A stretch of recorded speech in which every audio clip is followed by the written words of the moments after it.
But the move that was more interesting was the cutting of Stephen Hill. And I thought that, Andrew, do we have the quote? I thought the quote was interesting. Oh, you know what? I could pull it up on my email. Andrew highlighted this quote. I want to see what you guys think about this. Because, okay, Stephen Hill gets cut. Look, to me, you have 3 years to look like you can make some kind of a dent on an NFL roster. If you can't, goodbye. I don't need to keep you because you're a second-round pick. You watch that guy. You can just watch the way he walks and understand he doesn't have the feel, the look, the swag of an NFL receiver at all. He can't catch the ball. He plays soft. He's been hurt. Useless for the most part. He's not good. But this was kind of interesting. His agent, Alan Herman, good NFL agent, has been an agent for a long time.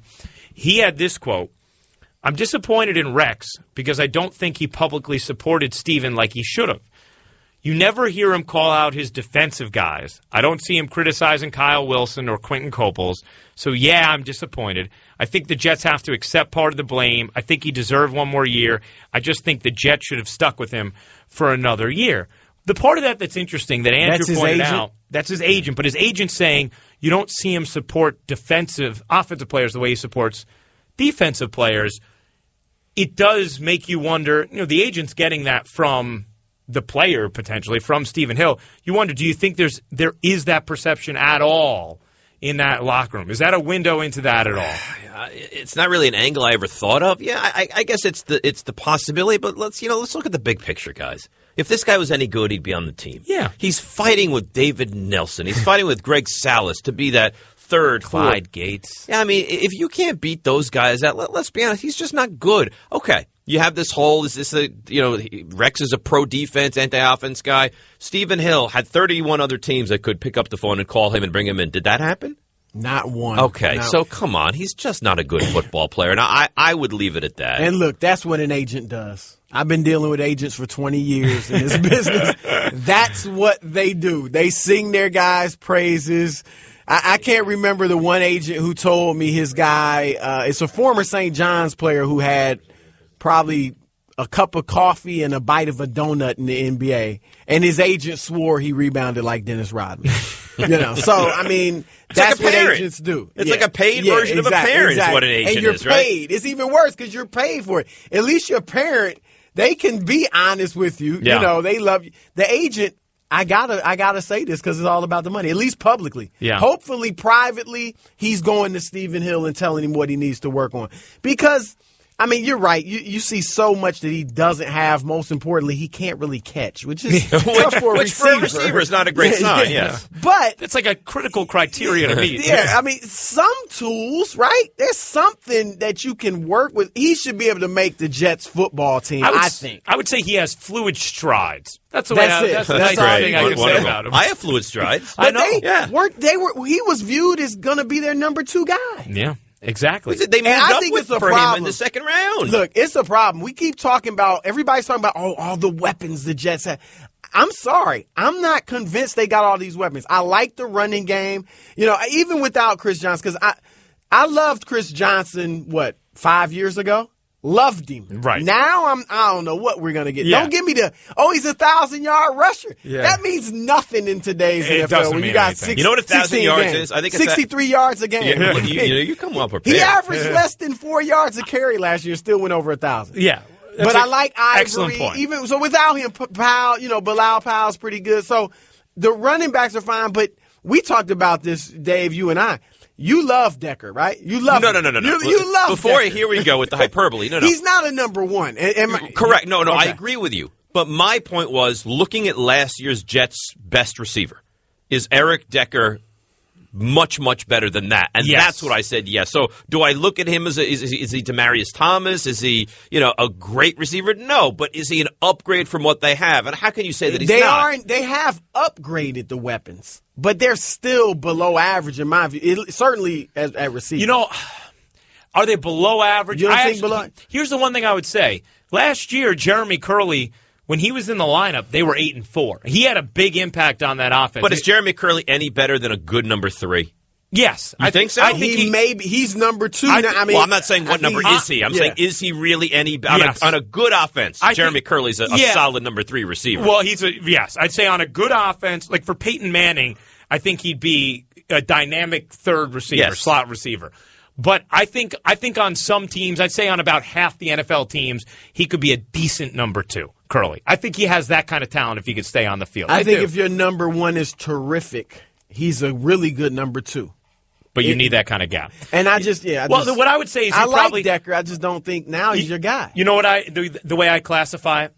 I think if you're looking at Decker, I put him in the top tier of number 2 wideouts. I'd say that's fair. He's as good a number 2 as you can get, and I'd say Curly is as good a number 3 as you can get. So they're both playing one slot up, but it's okay because they're both at the top of their slot down, if you will. I think that's fair. I also think that it's going to come down to quarterback. If your quarterback, Geno Smith, who's going to start out to be is really good, it's going to make Decker better. Jason Marr, I like him as well. He adds a big component at the tight end spot. He's a big kid. I think he is actually one of their best acquisitions. Well, it was a tremendous acquisition. Yeah. They liked him. They took him in the second round. So, look, a lot remains to be seen. But if your quarterback is good, it makes your average or above average receivers go up. Do right? you They become think better. Geno's that time? And I like Geno. I like what I saw in the preseason, but I'm not ready to say he's a guy that's going to make a receiver better. Let's put it at that. No, the one thing I'd say, though, is he is the kind of guy who I think is going to keep plays alive. I think the best thing that happened with him at the end of last season was learning how to use his legs better. Because in the beginning, first of all, people all saw a black quarterback and assumed he was a runner. And then they realized, that's not the kind of quarterback he is. But then when you watched him play, you're like, you know what? He can run what he does, a little bit, though. And at the end of the year, I thought he had a better feel for that. Yes. And if he can extend plays, that's where he can. That's where a guy like Curly can be useful, too, because I feel like Curly's a guy who finds himself open because he's hard to stay with for a long period of time because he can sneak in and out of those little patches that become open when you extend a play. Before people start saying that I'm making some comparisons to Aaron Rodgers, I'm not. But Aaron Rodgers has this great ability to buy time. I wouldn't say he's going to tuck it and run and pick up 80 yards a game, but he has this great ability when things break down to buy an extra second or second and a half, which makes all the difference. I've seen some of that in Geno Smith. Now, can he buy time to make the right decision? I don't know. Would I buy stock in Geno Smith? I think it's very much up in the air, but I like his pocket presence, and I think he buys time very well. Yeah, that's a good comparison. You're right. And we know he can run, and that's what you want. We've seen with so many of these guys that are great runners from the quarterback position, it becomes a problem. Right. I mean, now a crutch almost. Yeah, and RG3, I mean, not to get all about RG3, but there are a lot of question marks now about him. A lot of question marks of, should he even be starting in Washington because he's a guy who can run so well. We've seen it with Michael Vick throughout his career. So I think Geno's got maybe not he's not a Steve Young, but he runs about as well as you'd want your quarterback to. He's mobile, where he's going to be a throwing quarterback, but he's mobile enough to do some things with his feet. I know how much you love the Giants. I love them. I think Chris has probably heard some of your fandom stories by now. I love that. I told LaGreca this, and he's like hung on to this since the day I said it. If I could marry the Giants, I would.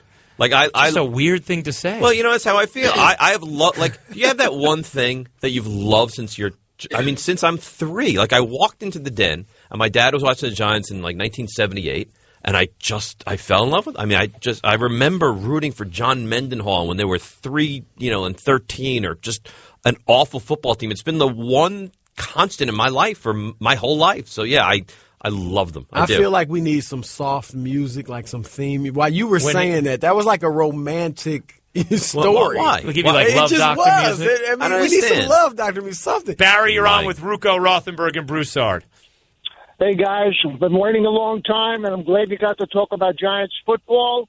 And I want to say that I agree with Chris Broussard, and just give me a chance to make my point. Go for it. I'm a longtime Giants fan. I'm 69 years old and have been rooting for the team since I've been 10 years old.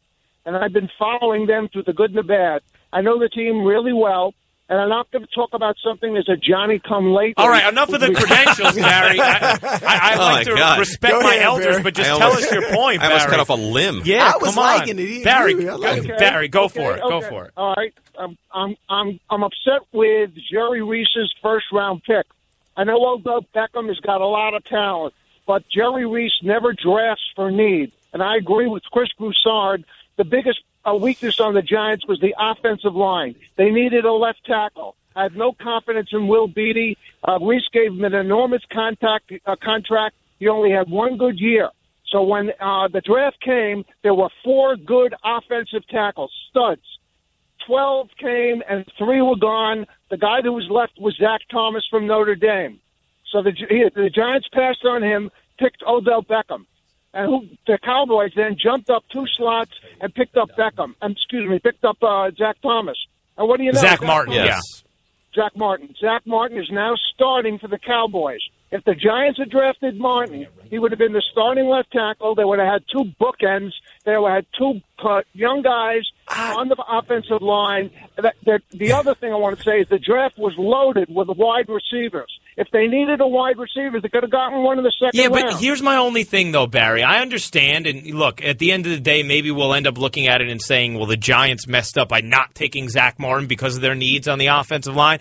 But Zach Martin is starting at right guard for Dallas this year, and that's different than left tackle. I don't know that Zach Martin was going to come in and immediately be the starting left tackle. And you don't know what Odell Beckham's going to be. He may miss the first 5 weeks of this season. He very well may. He hasn't run in weeks, right? Mm-hmm. So that could be the case. But that doesn't necessarily mean his career is sunk. Remember this, Prince Amukamara was hurt all his first year. And when he did play, could not have looked worse. Now he's a pretty darn good cornerback. Odell Beckham could end up being a stud wideout. You can't immediately sweep that under the rug. I will say one thing I agree with Barry, though. Will Beatty, I have no confidence in as a starting left tackle. He had one good season, and they locked him into left. By the way, Zach Martin is not even playing left tackle on the Cowboys. He's playing right guard. Right, so let's not get ourselves crazy. Those are much different positions. But he is right in that, and I like Beckham. I do think Beckham's going to be very good. But you got to shore up your offensive line. If you're going to be a top team in this league, they did try, and hopefully it'll work. But it better work. You know what, though? If you don't strengthen your offensive line, you're only going to be so good. You're going to be mediocre or bad. But you know why this premise is ridiculous? Because if Odell Beckham played in all 4 or 5 preseason games and looked like a world beater, we would also, how do you get this kid at 14 and what a steal and what a great. The only reason there's this whole sentiment about how this guy's not good and what a problem it is because he's hurt. Right? If the hamstring was fine and he was going to be starting at the number 2 wideout for the Giants, there'd be not an issue in the world with this. The only reason there's an issue at all is because he's hurt and he's banged up now. Before we look at this draft to say it was a failure with the first round pick, can we watch the kid play a couple games? I agree. No, you're right. And I think he's going to be really good. I do too. It's just a matter of getting him on the field. Lorenzo in Middletown. Lorenzo, you're on the Lexus of Route 10 hotline with Double R&B.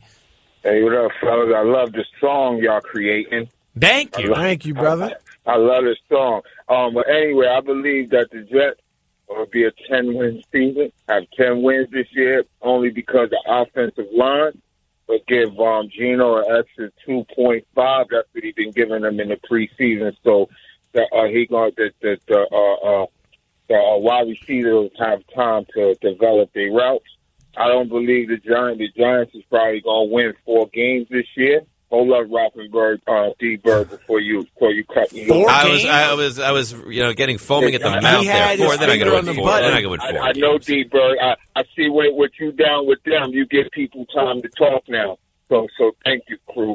But Eli, why does everybody take shots? I don't understand. Why does everybody just take shots at me? I'm like a whipping boy. If you don't like what somebody's saying, you always Ruocco, you should do me a solid hang up on this guy. Sorry. There you go. Thank you. I appreciate that. You know what? I was kind of enjoying Lorenzo versus Dave. I hope you know, in all seriousness, I think you're a terrific host, and I really like working. No one would have any idea that you'd really believe that. No, but I really do. I think anybody who I tell him, Dave's amazing at his job, and I love working with him. Yeah, so I mean, it doesn't mean that, I don't think you'd look a little bit better if you lost 15 pounds, like Chris said. But I defended you as well. I think people would look at you physically and say, no, Dave's a good-looking guy. Physically, he's fine. Wait, you didn't say, Chris. You didn't say I was unattractive. You just said I could lose some weight. I set you up because I compared you to Stan Van Gundy. That's terrible. And the guy from King of Queens, which was one of my favorite shows. Oh, come on. He's heavy. You look at him and you're like, and the whole premise of the show is the guy's got like an eating disorder. He can't resist sweets. Listen to my logic. All right. And first of all, Doug was a former football star in the show. I don't know about in real life, but so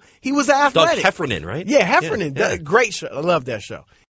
Saturday night, the NASCAR season comes down to Richmond. After 6 grueling months of racing, the playoffs are just a week away. Newman, Biffle, Boyer, and Kyle Larson have one more shot to lock up a spot in the all-new Chase. 43 drivers battle, 16 advance, one race to go. The NASCAR Sprint Cup Series at Richmond, Saturday at 7 Eastern, 4 Pacific on ABC, presented by AutoZone. Let's chat with Bill Barnwell, Grantland's own, who today released his part 1 of NFL season predictions, the Cellar Dwellers. And amidst the Cellar Dwellers, Bill's final 8 teams were the New York Jets. So, Bill, welcome to the show. Let's ask you first, why do you feel the Jets will be a bottom 8 team this year? Well, guys, I'll tell you what. I think all the reasons why are encoded quietly in Rush songs, so it's actually a big well, I think it's a number of things. I mean, given what the Jets did last season, they were a team that was very, very lucky in close games. I can think of 2 obvious examples. The Patriots game, where Chris Jones committed the penalty that overturned a kick that was missed in overtime or before overtime and turned that kick into a make. And then in that first game of the year where Levante David hit Geno Smith as they were running out of bounds and about to attempt either an extremely long field goal or a Hail Mary to try and come back and win a game, and ended up getting a much shorter field goal because of that, which they kicked through and won the game. They were the luckiest team in football in games decided by a touchdown or less. They were 5-1 last year, and historically that's not a thing that you can sustain from year to year. Teams just are not good in that category from season to season. So you'd expect the Jets to get worse just based on that alone. I agree with you. The Jets got fortunate last year. There were games that they won that they shouldn't have won. But don't you look at this club and say they're improved from last year to this year? I mean, the tight end position is, I think, much improved. The receiver position with Eric Decker is much improved. They have a guy that's a home run hitter potentially in Chris Johnson. You have Wilkerson in year Sheldon Richardson in year number 2. Agreed on point number 1 from you, but don't you look at the Jets as a better version of last year's team heading into this season? I think they can be in some cases. Certainly some of the guys you brought up should be great players. Sheldon Richardson, phenomenal last year. No reason to think he won't be among the best run defenders in football this year, just as he was a year ago. And certainly Rex Ryan, I think, is a phenomenal football coach, and he's going to get the most out of the guys he has. But I have some major issues. Chris Johnson, for being a home run hitter, man, he sure hasn't hit a lot of home runs recently. He might be a guy who hits a home run here or there, might get a big run once every 3 or 4 weeks, but he's not going to be the Chris Johnson from 2010. We've been waiting for that for 4 years now, and it just hasn't come back recently. And for me, the question really is the secondary. Given that they lost Antonio Cromartie, who wasn't great last year, but was a competent starter, D. Milliner has a high ankle sprain. That injury tends to linger, and it's going to be a problem for them, at least for the first month of the season. And they brought in Dimitri Patterson, who disappeared during the preseason and got released. Their top starter at cornerback heading into week 1 is Kyle Wilson, who I have a lot of Jets fans. I'm from New York, and when I talk about Kyle Wilson with my Jets friends, they don't talk to me anymore. They walk away in disgust because they're afraid they're going to get angry. That's how bad Kyle Wilson has been for the Jets the past few years, and he's their number 1 guy right now. It's really kind of a scary situation for them when it comes to the secondary. What type of season are you expecting from Geno Smith? It's tough to say. I mean, I think he was brought in a little too quickly. Certainly a lot of second-round picks. David Carr is going to be an exception, it seems like, in Oakland, but a lot of second-round picks, they sit their first year, even their first 2 years. They only really get in the lineup towards the latter end of their rookie contracts. Geno Smith was in there from week 1, possibly because of the Mark Sanchez injury, and you saw some strengths and some weaknesses. To me, the question is, how much of that was the receiving core being subpar last year, which you think will be better this year, and how much of that was Geno Smith not making his receivers better? Talking with Bill Barnwell of Grantland, his NFL season predictions being unrolled this week, part 1 coming out today, the Cellar Dwellers and the Jets a part of that. The Browns are another team that are a part of it, Bill. If Johnny Manziel was their starter, would you still have Cleveland in the Cellar Dwellers? Ooh, it's certainly a more interesting proposition with Johnny Manziel. I think the variance is higher, right? I feel like they could be a really bad team with Johnny Manziel, and they could be a pretty decent team if everything goes right with Johnny Manziel. With Brian Hoyer, it seems like they're probably going to be pretty bad either way. To me, I think it's less Manziel and more not having Josh Gordon. I'd rather have Hoyer and Josh Gordon than Johnny Manziel and Andrew Hawkins or Miles Austin. I just think he's such a phenomenal football player, and he's someone who gets so much, especially given how bad their quarterback situation was last year, that you put Josh Gordon in there, I think they have a shot to be really competitive. But without Josh Gordon, even with Johnny Manziel, I think that's a little too much to ask of them until maybe next year. Bill, good stuff. We'll continue to read the unveiling. Appreciate the time today. Thanks, guys. Saturday night, the NASCAR season comes down to Richmond. After 6 grueling months of racing, the playoffs are just a week away. Newman, Biffle, Boyer, and Kyle Larson have one more shot to lock up a spot in the all-new Chase. 43 drivers battle, 16 advance, 1 race to go. The NASCAR Sprint Cup Series at Richmond, Saturday at 7 Eastern, 4 Pacific on ABC, presented by AutoZone. And the Jets had one move in particular that I think you can hate and find embarrassing and love at the same time. Which is the Patterson? Yes, because when the Jets cut Dimitri Patterson this weekend, who really is an inconsequential player, they also cut the person who they signed to be a replacement at a position where they knew they needed help. Like when they brought in Dimitri Patterson, and even in the aftermath, John Idzik talked about this, they thought they were acquiring a player who could help change the fortunes of their secondary. And instead, they end up cutting him. Now, there's a part of me that likes that, because I like when a general manager doesn't look at the money spent and stay married to a decision that's a bad one. And he cut ties quickly. But there's another part of me that just sees the highlights of how awful a job this general manager did in addressing an obvious need in the offseason. And maybe his overall resume at this point still looks pretty good. And maybe in the end of everything in his era, it will look very good. But that piece of it, that chapter, knowing you needed to address the secondary, now you're cutting the one guy you brought in, that's awful. That is embarrassing. Not only is it embarrassing, but see, here's the thing for me, and Chris, I don't know what your take is. I think even with Patterson, he did a bad job. Like we're talking about Dimitri Patterson as if he's Antonio, Cromartie or Dominic Rogers-Cromartie or he stinks. Or another Cromartie somewhere. Anybody named Cromartie? Yeah. He's got no Cromartie. He stinks. I said this was his 7th team. You're not a big-time cornerback in this league if you've been on 25% of the team. You're just not. So the fact that he was going to be the savior, in my mind, was he was part of the problem to begin with. The Jets made I thought a huge. They should have never let Cromartie, that went to the Giants, out of the Meadowlands without signing him. We talked to Ian O'Connor last week, Ryan, and why did they not make a play for Darrelle Revis? You look at what this secondary is now. Now, I think they made the right move in cutting him, because I think that the locker room was very frustrated with that, but this is just almost a comedy of errors with the Jets in their secondary right now. Well, it's just a black mark on Idzik. It's as simple as that. I mean, the guy acted up. You had to get rid of him, no question, for your locker room situation. But Idzik said it. We interviewed him. We did background checks. We watched him play, and he came away thinking this was the guy. You knew you studied his personality. You knew what kind of guy you were bringing in here, and he can't even make it through training camp. Right. So to me, that's what I look. And I'm not saying Idzik has to be on the hot seat right now, but he hasn't lit it up yet, right? Oh no! If Rex is on the hot seat, I like Rex.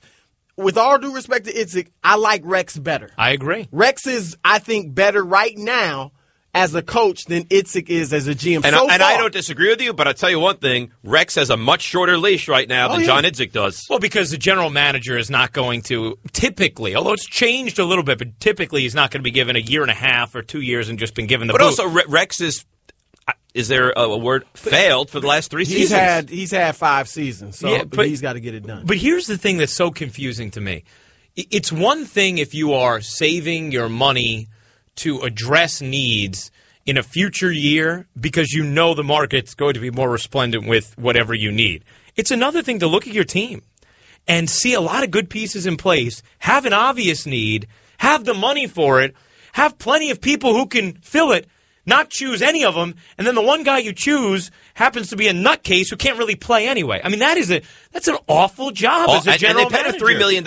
It's not like they got him at some bargain basement kind of figure. Could you imagine right now? I mean, if you're Sheldon Richardson or Muhammad Wilkerson, you say this front seven is going to be as good as anybody in the league, but the secondary just might stink. I mean, how frustrating is that? If the Jets had an average secondary, guys, you could look at them and say, you know what? We're gonna be one of the best defenses in the NFL. I don't think they're close to an average secondary right now. You know what? Right now they're not. They're not close at all. When you looking at Antonio Allen perhaps starting or really going to start if he's healthy, it's crazy. Luckily they got Derek Carr in game one. And that, they should be okay against a rookie. I still think they can confuse him. But the bottom line is there's no excuse, especially, as you said, Ryan, knowing this is a major need of theirs, knowing the relationship with Rex Ryan and Darrelle Revis, knowing how important the cornerback position is in Ryan's defense. Look, I understand you had issues with Revis and the contract and all that. But still, it's about winning football games. Right. And now the NFL is pretty much year to year. Yes, and that year to year. It's not like the NBA, we got a 5-year plan. It's year to year. Right. I could see if you're the Philadelphia 76ers and you're like, you know what, I don't want to spend $10 million a year on my, fourth starter because, hey, what does it matter? My starting lineup isn't going to be good enough to make the playoffs anyway. Fine. But that's the frustrating part to me, is I look at this Jets team, and I really think had they addressed the cornerback position better, I'd be looking at this team and I'd be saying, I definitely think they're a double-digit win team because I like the way they improved on offense. Mm-hmm. The front seven is that good, and I believe in Rex's ability to get the most out of his guys. But they are so understaffed at the corner position that I think I'll still pick them to win 9 games. I'm not 100% sure. We'll do that later in the week. But I wouldn't be surprised if they only won 6 because they are that undermanned. And I should never be able to look at your roster before the season starts and say, that position that you knew you needed to address before the season began wasn't addressed at all, and you have this much money on the table. Right. That should never happen. You know what? If they went out and they signed 3 guys, if they signed Patterson and 2 other serviceable to decent cornerbacks, you say, you know what? Even a Walter Thurman, who the Giants signed. It didn't work out. You'd say, you know what? They recognized it as a need. They attacked it, and it didn't work out. Look, the Giants, and I don't know that it's going to be any better, offensive line was a disaster last year, and they went out and they brought in, 4 or 5? Mosley, Jerry. Right. Yeah. The kid Richburg they drafted, Schwartz as well, who's banged up now. They addressed it. Now, is it going to work? I don't know if it's going to work, but they recognized that it was a really bad part of their team, and they addressed it. Dimitri Patterson is your big offseason acquisition. The guy couldn't even show up for a game after a pregame meal. And the problem, too, is look who they're playing. I mean, this season could be over midway through the season. It really could. When you look at the quarterbacks, again, luckily they get Derek Carr in game 1. Yeah. But after that, you're looking at quarterbacks that are going to be licking their chops unless they can somehow, and I agree, the front seven is nice, but they better be putting major pressure on these quarterbacks or they're going to get picked apart. Saturday night, the NASCAR season comes down to Richmond. After 6 grueling months of racing, the playoffs are just a week away. Newman, Biffle, Boyer, and Kyle Larson have one more shot to lock up a spot in the all-new Chase. 43 drivers battle, 16 advance, 1 race to go. The NASCAR Sprint Cup Series at Richmond, Saturday at 7 Eastern, 4 Pacific on ABC, presented by AutoZone.